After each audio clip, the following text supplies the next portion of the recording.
Welcome to Cadence Whiteboard videos. I'm Aneka Sunanda, Director Product Marketing at Cadence. Joining us today is an industry veteran, Sunil Kashid, who is a director at Samsung SSIR. Sunil is going to do a deep dive today in the aspects of multi-die verification. Where do we start with multi-die verification? Yeah, in that case, let us first understand what is multi-die, and then we look at the multi-die challenges.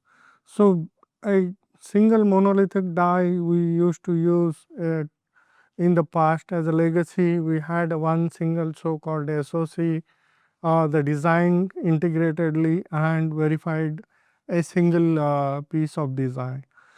Now, because of the yield and the complexity requirement and the performance, all other things keeping in mind, the designs got split into multiple dies, being it as a scalable architecture split, or it's a need basis architectural split. To be very precise from the jargons used in the industry, I can say the design split, which is with a scalable architecture, having a single footprint and getting replicated based on the need of the market and the product variants that you would like to have it.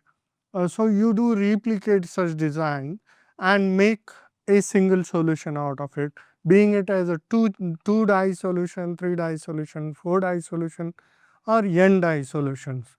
So that's the homogeneous split.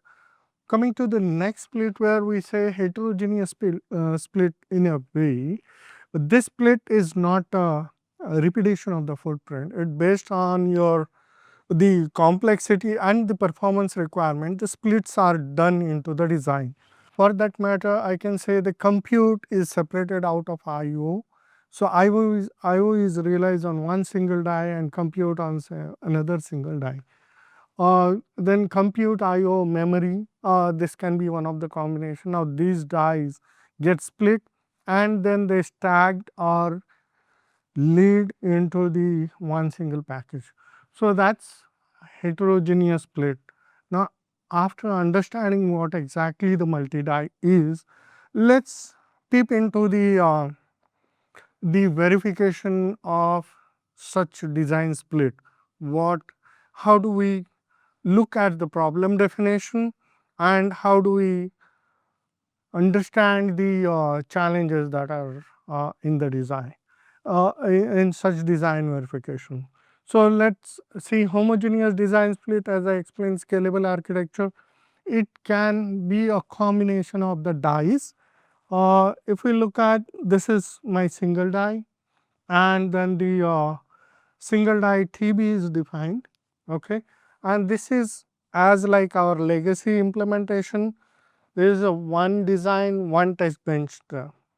The moment you go for the next variant where there are two dies, you need to have two dies wrapped into a single wrapper, and that you call it as a design under test. And then you need to have a test bench built for this design. Now consider third variant where there are three dies encapsulated into one single design. You still need to have three dies present, their design available, then you have a top on top of it, this becomes your DOT, and then you have a test bench. What challenges do you see in homogeneous split design?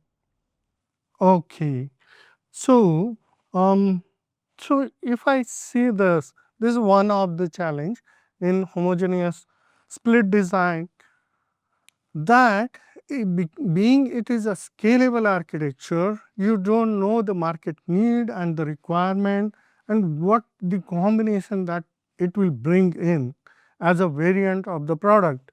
The number of variants increase is the number of verification environment development as well as maintenance.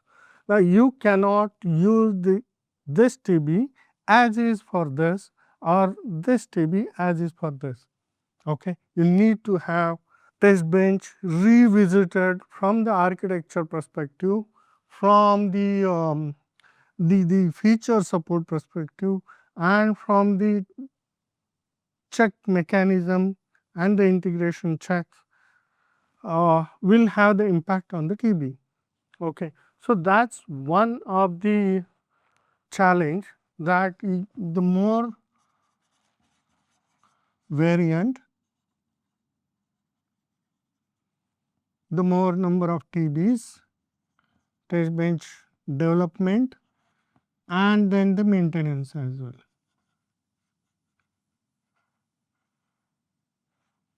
So, that is the major problem in heterogeneous design split and the test bench. Whereas, if there is, suppose you have 3 environment and these 3 environments are running parallel, there are 3 engineers working on these 3 variants. If there is any problem detected either in the design or in the TB, okay, if there is a problem detected in design, you need to roll back those changes into the various environment. If there is a problem in the TB, you need to roll back those changes into the test bench as well. So, you have to maintain literally the the file intact across the variants of it. So, if we are talking in terms of say tens of variants of a product, you need to maintain tens of verification environment, and that brings in another complexity in it. So, maintaining the variants of the design and the test bench is one of the challenge that I can say for the homogeneous design split. It is kind of similar for the heterogeneous design split as well, but let us focus on homogeneous design split verification now. Let us get into the next challenge, like it is a scalable architecture. So, you have a footprint defined and it is getting replicated multiple times. Now, how do you assure first the footprint itself? So, you need to be more precise, focused on the single die verification, addressing their challenges, and then once this is complete, then you replicate and see the variants how to verify it. So, let us first understand how the single die in the homogeneous split can has its own challenges of verification. How do we address it? Okay. So, let us say this is a single die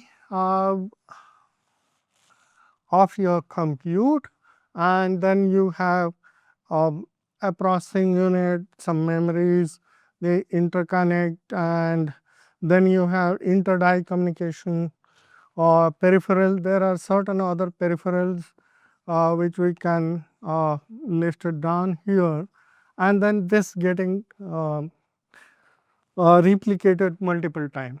So, this single die, its functional verification, I am not going to get in deeper inside that, because that is a different topic in it. But from the multi-die perspective, what are the things the complexity is, and how means what are the proposed solutions for addressing the complexity, we can discuss about this. So, the most critical part of your multi-die single die verification is to ensure the complete verification of the interface, okay, which is communicating between multiple dies. So, a die is interacting with the another die and it is interacting with multiple dies. Okay. If that is the case, I need to ensure that the communication channel follows a standard, and that standard is adhered completely. For example, you have the interface of single single die interface, multi die interface protocol There are multiple of them. Some of them we can say UCIe, or in multi-chip that is PCIe. So, these are the standard protocols, and these protocols needs to be adhered completely. So, one has to have the VIP integrated here, okay, which is interacting with the interface. Now, this VIP, which is acting as a neighboring die, should communicate with the single die. This complete protocol adherence, if we ensure, then we are done, halfway done for the single die communication. What is the rest of the half? The rest of the half is you have to trace back and understand from where the communication is emerging. So, in this case, for example, CPU has a communication protocol, say AXI or CHI, okay, or AHB, or any communication protocol that is for that matter. There is a standard protocol that is present here. Then you have some protocol here, some protocol here. That could be your customized trade secret protocol. Somewhere here you have some standard protocol here, and then you finally come to the protocol which is die to die communication protocol. Now, all these at their own level has been verified, but when we take this complete thread reaching out of the die, we need to ensure not only the interface, but how the data is encapsulated inside that, and how do we interpret, understand and decode the things. That is one way. Other way is, if I have to communicate from this side, I need to know how the data should be organized for it to reach to the leaf node. That would give me the completeness of single die verification.